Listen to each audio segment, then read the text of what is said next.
Your report will have to wait, Lieutenant. The Covenant are jamming all comms to command. Cat needs your help running a counter-op. It's good to have you back. Sorry I came alone. Make him proud.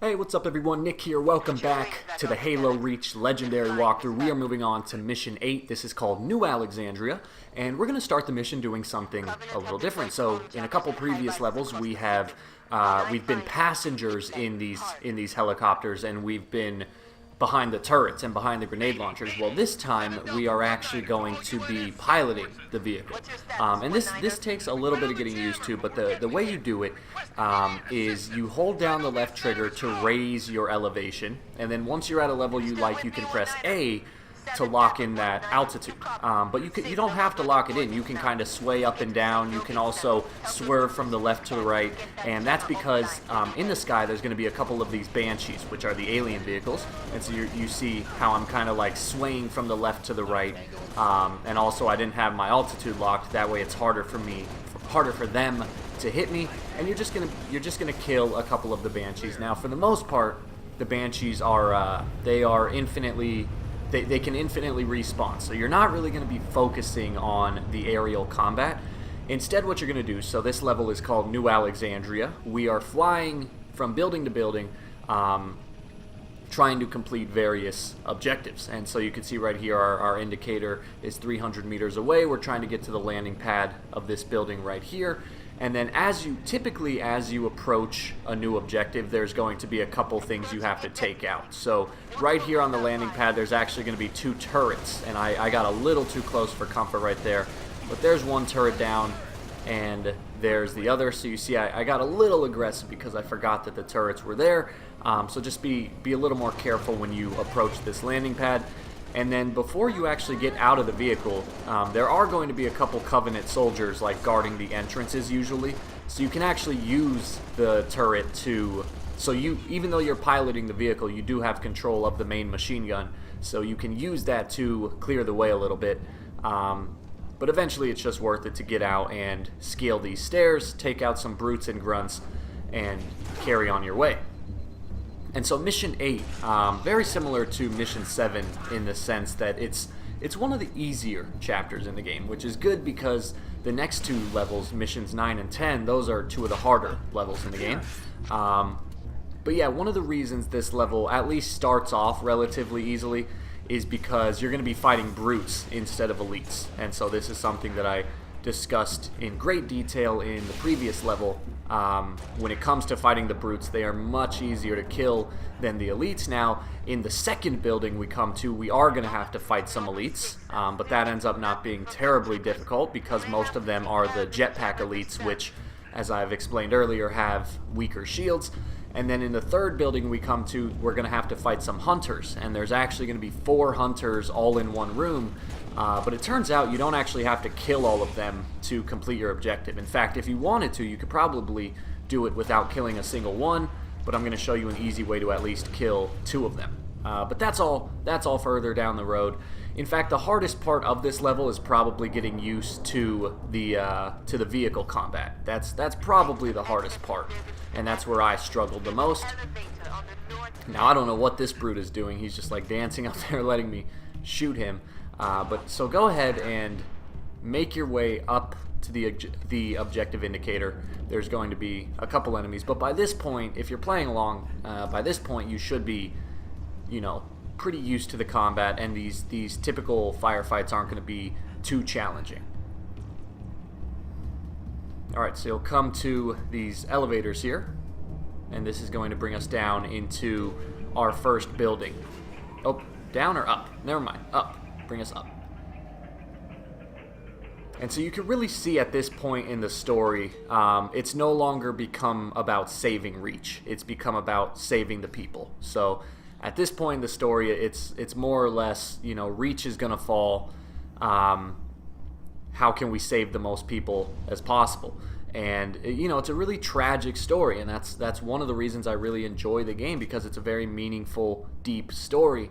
And so, it's something I didn't want to talk too much about at the beginning of the game, but I've mentioned a couple times this book called The Fall of Reach, and if you couldn't tell by the title, it's kind of an indicator that Reach will eventually fall.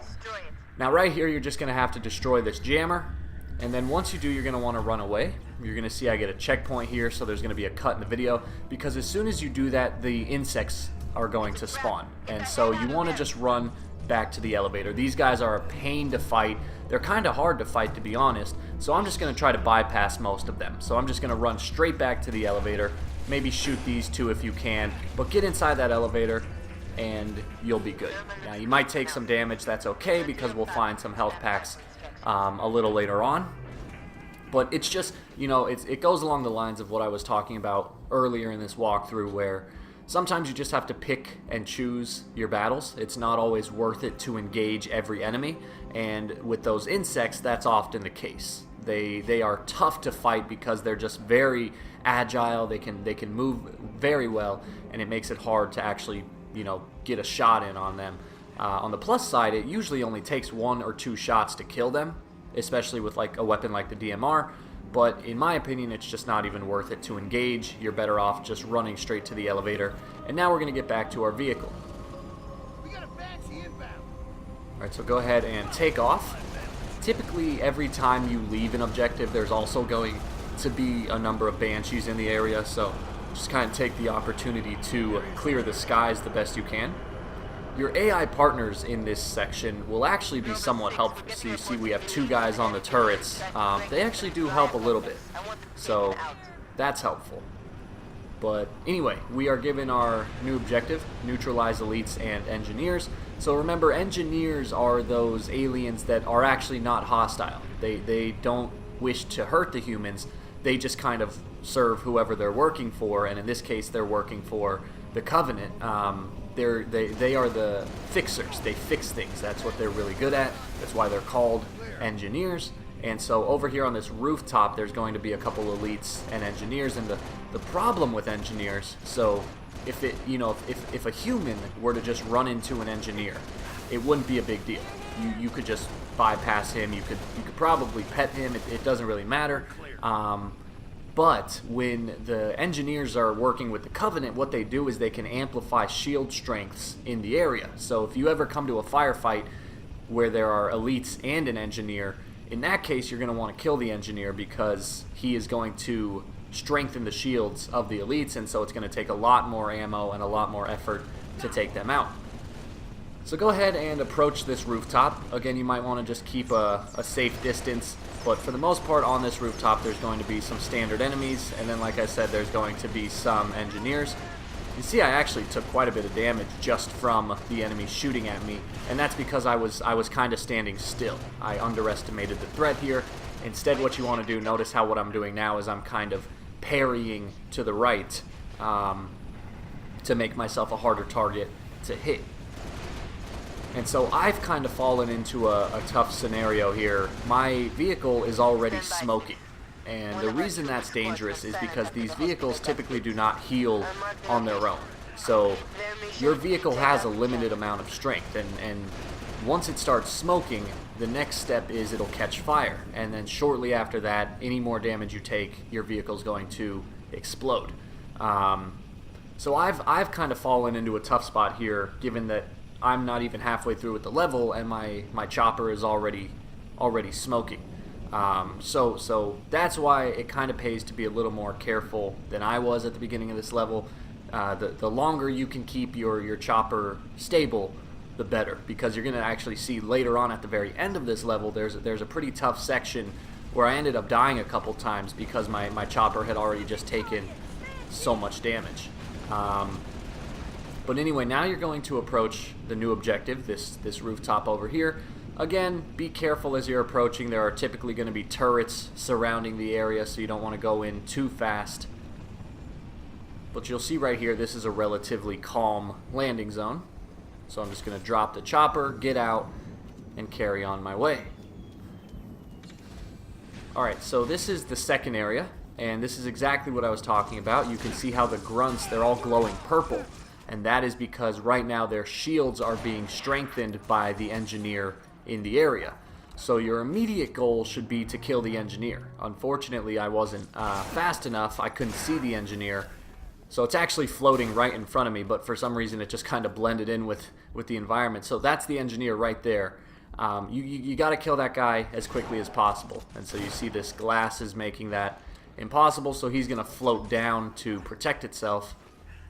But that's your goal. Your goal should be to kill the engineer as fast as possible, because then the Covenant in the area won't have stronger shields. Unfortunately, I wasn't able to pull the shot off on time, so I'm going to have to make my way down. And as I do so, things are going to get a little harder, because like I said, they're going to all have strength and shields. So notice how I'm using the DMR and the shotgun. In this case, it's not really worth it to use the plasma pistol, because with the strength and shields, it'll typically take more than one charged up burst to eliminate the shields, so it's just not really worth it. It's going to take too much time. So instead, what I opt to do is I'm going to use my DMR on all the little guys. I can't believe that grunt took like 8 shots to take down, but I'm going to use my DMR on all the little guys, so all the jackals and all the grunts. I'll save the elites for last here, because then what I'll do is I'll kill the engineer, and then I'll try to pick up a plasma pistol to finish off the elite. Or if you're given a chance, you could just use your DMR on everyone. But so here we go. I cleared the next level for the most part. This guy's still alive. Take him out.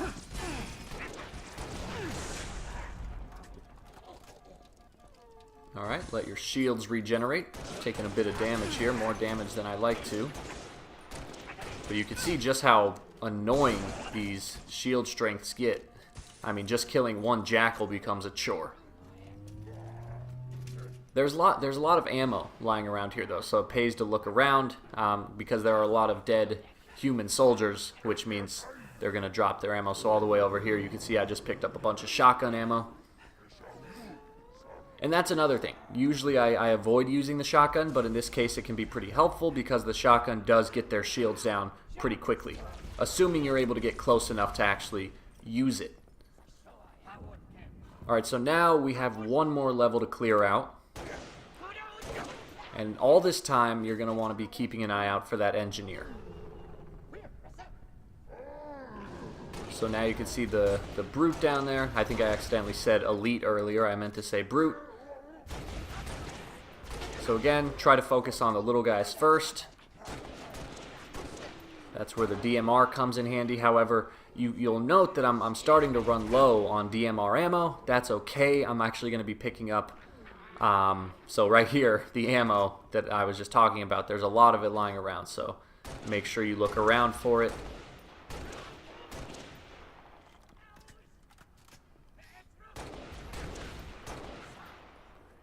So there's a lot of little guys down here. It's going to take a little while to actually clear the area. But there we go, just got myself a checkpoint finally. And that should be one of the last ones. It looks like there's one more plus the brute. And then there's the engineer I was talking about, so I went ahead and threw a plasma grenade at him. Now that the engineer is no more, the shields will eventually deteriorate on the brute and the grunt, and they will, you know, just be easier to kill. So you'll see now the brute is defenseless. Shoot off his helmet.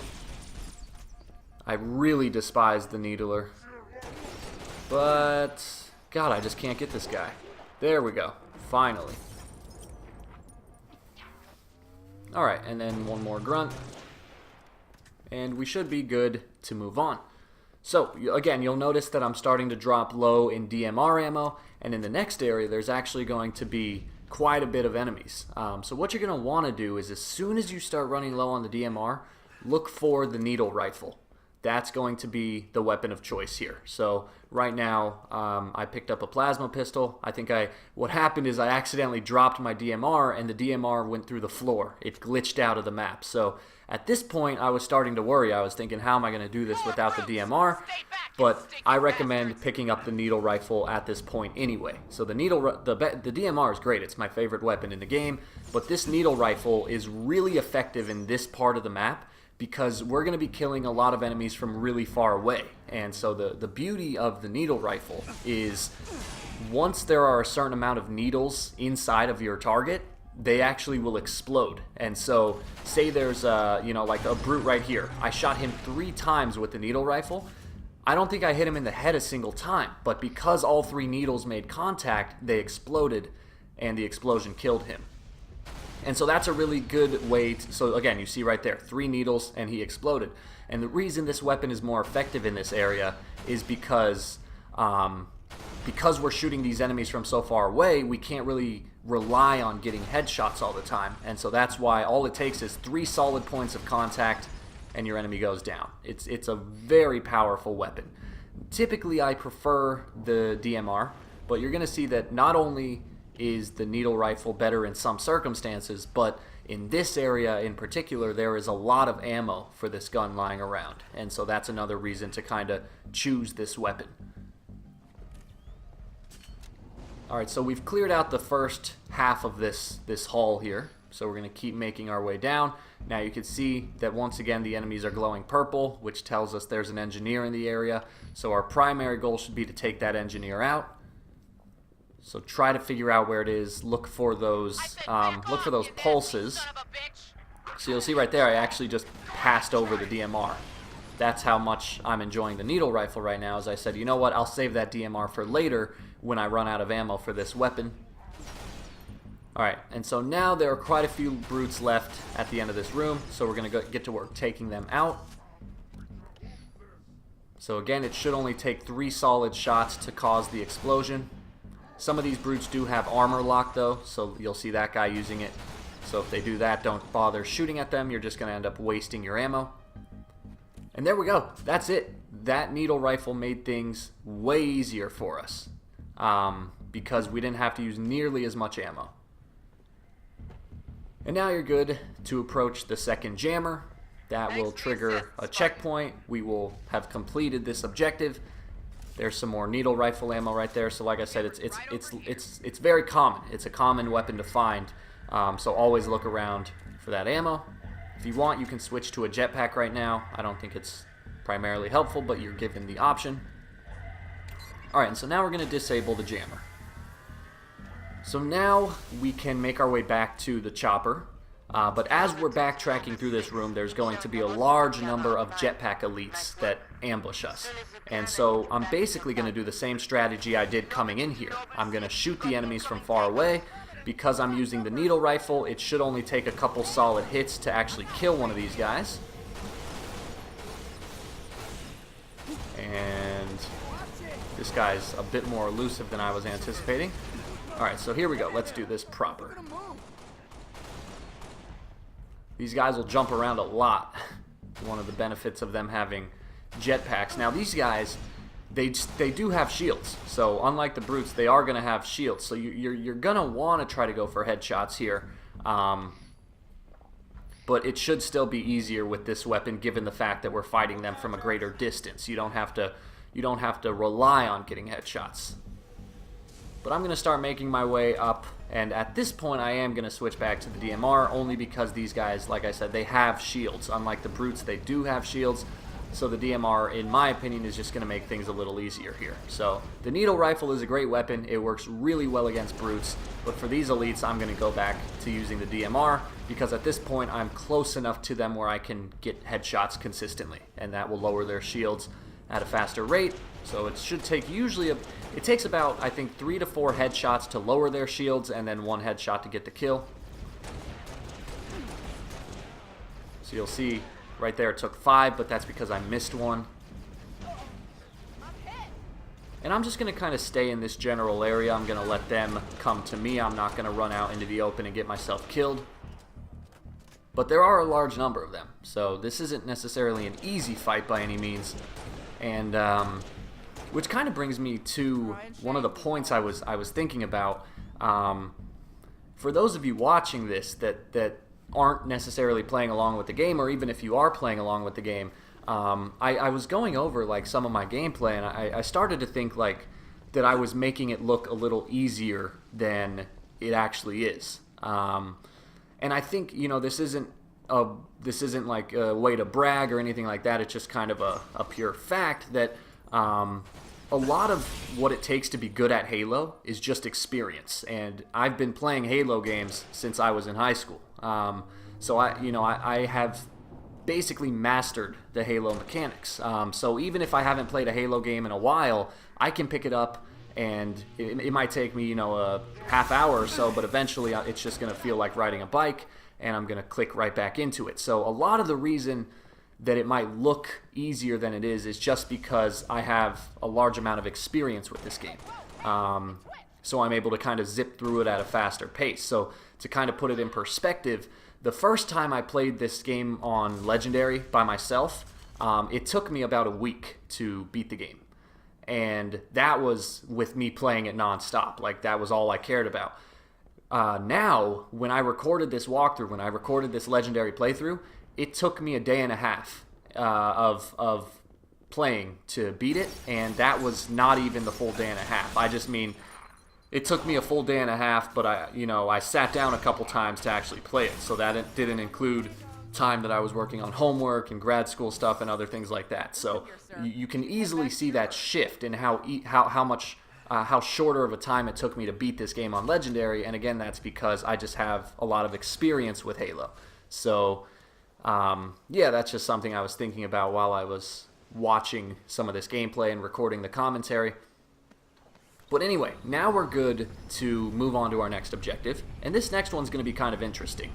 So I'm going to try to let you listen to the radio, but I don't remember when they chime in, but it should be any second now.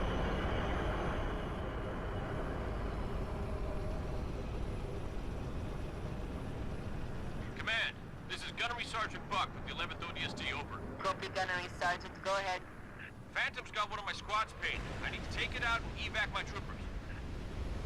Alright, so this one is cool because that guy, that random guy who just reported in on our radio saying that he has a squadron down, he is ODST, and his name is Gunnery Sergeant Buck. And so the first piece of news is this is not the first time we've seen Buck. Buck is actually one of the main characters in the game Halo ODST, which takes place between Halos 2 and 3, and it actually came out before Halo Reach. But also he appears in Halo 5, not as an ODST, but as a Spartan. And so he's a character that is pretty common in the franchise now. He's actually voiced by Nathan Fillion, and he was modeled after Nathan Fillion. But yeah, so we see him a couple times within the Halo franchise, and what happened, he has a really cool story. So he starts off as an ODST, which is a group within the military. It stands for Orbital Drop Shock Troopers, and they're kind of some of the first responders. So they literally drop in to the planet in these little like pods, and you'll see this later on when I end up getting to Halo ODST. But they're typically known as like hard-ass soldiers. Some of the other squadrons in the military, they have a lot of respect for the ODSTs and also a lot of fear. The ODSTs kind of stick together and don't really communicate with outside soldiers. Now in this case, we are Spartans, so the Spartans are above the ODST in terms of strength, but the ODSTs are still really effective soldiers. And so Sergeant Buck, he starts off as an ODST, and then what happens is, so I mentioned this in a previous walkthrough, but the original Spartans, like Master Chief and the Spartans we're playing as now, they became Spartans as kids. They were abducted as kids. They were transformed into these super soldier Spartans, and that's how the Spartan program started. Well, after all this amount of time, after the Human Covenant War ended, people started to look at that and say, hey, even though this program saved humanity, it's highly unethical, like stealing these kids and turning them into soldiers. We robbed these kids of their lives. We robbed the families of their kids. So what humans started to do is they started to say, how can we keep the Spartan program alive, but not use kids? And see, one of the reasons the original Spartans had to be kids was because they needed to be nothing but soldiers. So the lady who invented the program, Dr. Halsey, she said, by using these, by starting the Spartans off as kids, they will have known nothing else but war and fighting and tactics their entire life, and that's what will make them the perfect soldiers. They won't have other concerns that full-grown adults have. And so now, fast forward to the time of like Halo 4 and Halo 5, humans have found a way to make regular soldiers into Spartans. So they could take ODST members, they could take Marines, and they could say, hey, we can turn you into a Spartan if you want to. And it's essentially the same process. You get the same end result physically, but not mentally. So like in Halo 5, you see the original Spartans interacting with the new Spartans, and you can instantly see the change in character. The older Spartans, they are no nonsense. They are purely soldiers because they've been that ever since they were kids. The newer Spartans, they have the same physical abilities, more or less, but they also have personality. They make jokes, they have other concerns, they have a wider range of emotions, and that's because by the time they became Spartans, they were already adults. They hadn't known war all their life. They had childhoods, they had families, they had other experiences besides just fighting. And so that's what really makes the difference between the two generations of Spartans. But the reason I point this out is because the ODST that we just talked to, Sergeant Buck, he ends up agreeing to become a Spartan. So in Halo 5, he's no longer an ODST, he's actually been transformed into a Spartan. And so that's why he has a really interesting story arc, and they actually made a book out of it. So there's a Halo book called New Blood, which apparently he's the main character, and it talks about his decision to undergo the Spartan procedure instead of retiring from the ODSTs. And so I'm reading the books in order, but I'm starting to get to the point where I might just skip the order and read that book because it's one that I've really been wanting to read. But yeah, so I really that's something that when I first played this game, I didn't catch. I didn't know who Sergeant Buck was. I'm pretty sure ODST came out before Halo Reach. I'm like 90% positive, but I could be wrong, but I'm pretty sure that's the case. And so either way, I played Reach before I ever even heard of ODST. So at the time, I didn't know who, ODST Sergeant Buck was. I didn't really care. But then now, when I played through this game, I actually caught that for the first time, and I just thought, oh, that's a really cool thing they threw in there. And again, it could just be coincidence because maybe Reach came out before ODST, but I'm just pretty sure ODST was first. But again, I could be wrong on that. In which case, if I am, maybe they just threw out that name, and then when they made ODST, they said, hey, remember that name we threw out of that ODST member in Halo Reach? Let's include that in Halo. Let's include that in Halo ODST. I guess the order ends up not really mattering. The point is, Sergeant Buck, he is a character in the franchise. He's not just a random person anymore. Alright, so yeah, it's really starting to bother me actually because Halo 3 came out in 2007 and Halo Reach, so Halo 3 came out in 2007. Halo Reach came out in 2011, I believe, and either 2011 or 2012, I think 2011, and Halo 4 came out in 2012. So between Halo 3 and Halo Reach, that's a 4-year time span. So yeah, Halo ODST must have came out before Halo Reach, because I know they produced a game within those 4 years. I'm just going off of memory right now, so some of my dates may be wrong, but I'm pretty positive that ODST came out before Reach, in which case it makes sense that they included ODST Buck in this. Alright, let's get back into the gameplay, because I've been focusing way too much on the lore of the Halo franchise. Alright, so we're going to come to this nightclub, and there's going to be one more jammer at the end of this room, and there's going to be a number of Marines pinned down, because as you can see, there's actually 4 hunters in this area. And you can actually get through this. I don't know why I paused right here, and somehow I skipped over that when I was editing. Alright, there we go. I just left that in there because it was too short to edit out, I guess. Sorry about that. Anyway, there's 4 hunters, and remember, the quickest way to kill the hunters is by shooting them in the back.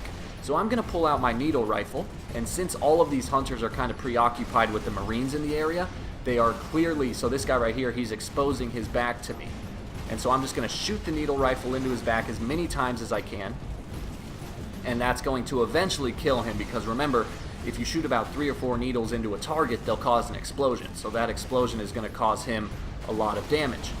Now, like I said, you can actually, so there's one hunter down. You can get through this without killing a single hunter, but I think it's worthwhile to at least kill 2 of them. And so that's what I'm going to do. So now I'm going to shift over to the left side of the map here and do the same exact thing with this guy. He's exposing his back to me because the Marines are preoccupying him. So every chance I get, I'm just going to shoot about 3 or 4 needles into his back, cause that explosion, and after a while that should be enough to kill him. And so you can see that the jammer, it's on the 2nd floor. So there we go. 2 of the hunters are now dead. There are 2 hunters remaining. And now that I've killed those first 2, you can see that now these other 2, they're gonna start coming down the stairs here, and that's exactly what I want, because I can't have them on the 2nd floor if I'm gonna get up there to disable the jammer. So now what I'm trying to do is I'm trying to kill this 3rd hunter. I kind of figured, you know, if I can kill all 4 of them, I might as well do that. So I'm going to try to kill this 3rd hunter, but as you see, I ran out of needle rifle. Fortunately, there is a DMR on the ground right there, so you're going to want to pick that up to finish off the job. Now, one of the problems you might come across is that at this point, the Marines, they are, most of them are dead, so the hunters aren't going to have as much distraction. So you can see this hunter down here, he's more or less focusing on me now, and so that makes it harder because I can't shoot him in the back. Unless he turns around. So now I'm going to change my approach. I'm going to try to use my 4 grenades to take this guy out. Alright, but he's still kicking. So I have 2 more grenades. These are plasma grenades. Hopefully I can be accurate with them. And so keep in mind, everything I'm doing here is optional. After you kill those first 2 hunters and after the second 2 hunters have left the top floor, you can actually just bypass all this, but I figured I might as well try to kill 1 more hunter just to make my life a little easier. But at this point, you'll notice that there are no more Marines alive, so the hunters are going to be fully paying attention to you. And so once I realized that, that's when I said, alright, I'm just going to make a move for it. So I see where the 2 hunters are located. Luckily, I have my sprint modifier, but to be honest, the jetpack modifier could also be useful here because you can just jetpack across this entire room up to the jammer and then get away. But here we go. So I just got myself a checkpoint, so now I'm going to make my move for it. And I'm just going to sprint past these guys. So I'm going to sprint along the outer side of this room here. You can see the hunters don't even know where I am. I'm going to run up these stairs very quickly. Don't stop. Just do it all in one motion. Activate the jammer, and then run back around the other side of the room. And that's all you have to do. So your objective here is not to kill the hunters. Your objective is to disable the jammer. And so now that that's done, we can carry on our way towards the end of the level. And like I was saying, you know, you could technically do that without killing a single hunter, but it's just a lot easier if you kill at least 2 of them, because then you can kind of run around the other 2 no problem. Alright, and so now we're approaching the final part of the level, which is going to take place in the Falcon. What's going to happen is we're going to have to go meet up with the other Spartans at the Oni building, but there's going to be a few turrets surrounding the building, and so our goal is to eliminate all of the turrets to clear the airspace, and then we'll be good to go. So before I do any of that, there are quite a few Banshees lingering around, so I'm going to make sure I take them out. Alright, so that's where I got a cut in the video because I got my checkpoint, but then I died. So you see our objective is to destroy all of the anti-air turrets. And this is where I was talking about where I got myself into kind of a tough spot, because you could see that my Falcon is already smoking a little bit. It's already taken a little bit of damage. So I'm already at a disadvantage right here with all of these turrets in the area. So you can see that there are 6 turrets, but before I can even engage with the turrets, there's going to be a lot of Banshees shooting at me. And you can see that these Banshees are going to cause even more damage. And this is where some of the Halo stuff gets annoying. So you see I'm going to destroy one of the turrets.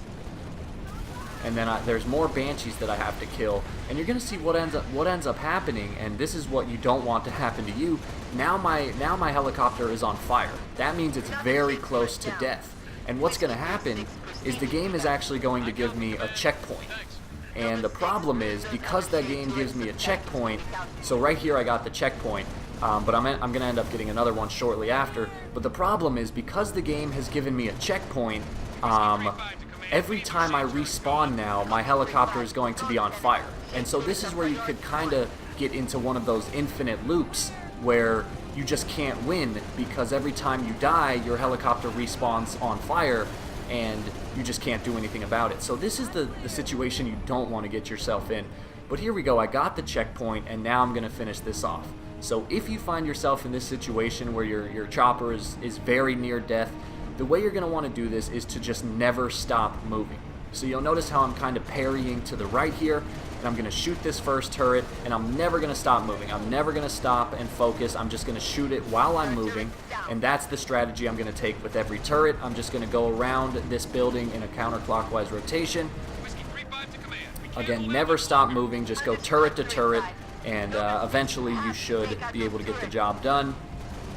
It might be hard, it might take you a couple tries, but again, remember, just never stop moving. Always kind of move to the side, and there aren't that many turrets, so at least there's that.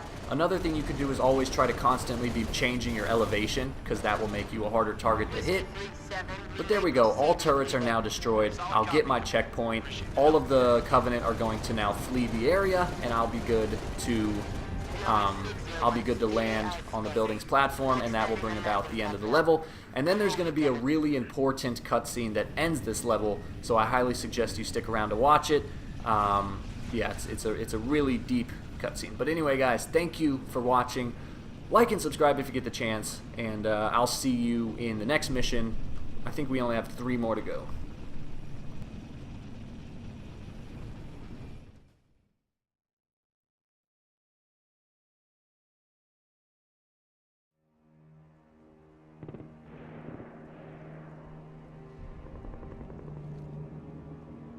Look at this place. Used to be the crown jewel. Not anymore. Hey, you made it. It's a regular family reunion. Keep him. I gave him to you. I'll honor him my own way. George always said he would never leave Reach.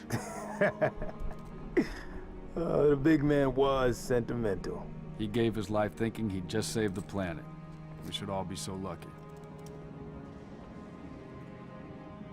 Sir, that true about Gauntlet Red and Echo teams assigned to civilian evac ops? Those are senior level communiques. I hear what I hear. Point is, why put Spartans on defensive deployments? I need that link to SATCOM, Cat. Chasing it. But this console's got more shrapnel in it than transceivers. You didn't answer my question. You want to know if we're losing? I know we're losing. I want to know if we've lost. Colonel Holland, hailing us. What's he doing on an open channel? Let's hear it. In the southwest quadrant of the city. Over.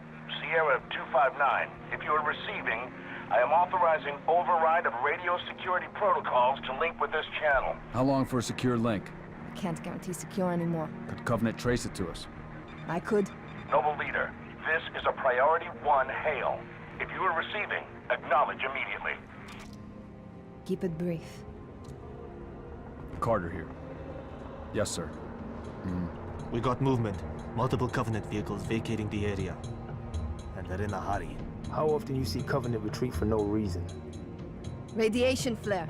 Big. 40 million root guns. Just lost Holland. What's going on? Atomic excitement scrambled the signal. 90 million now. Source? Airborne. Close. How close? That close!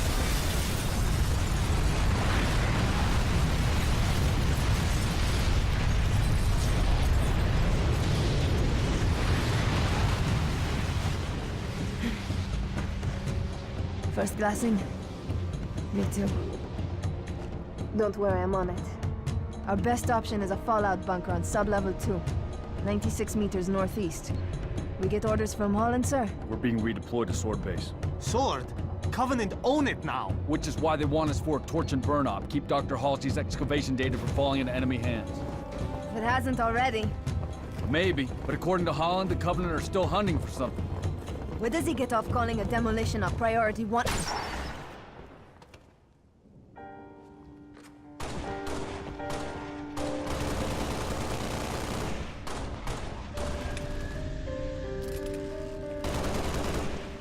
on, get in! Let's go! Come on!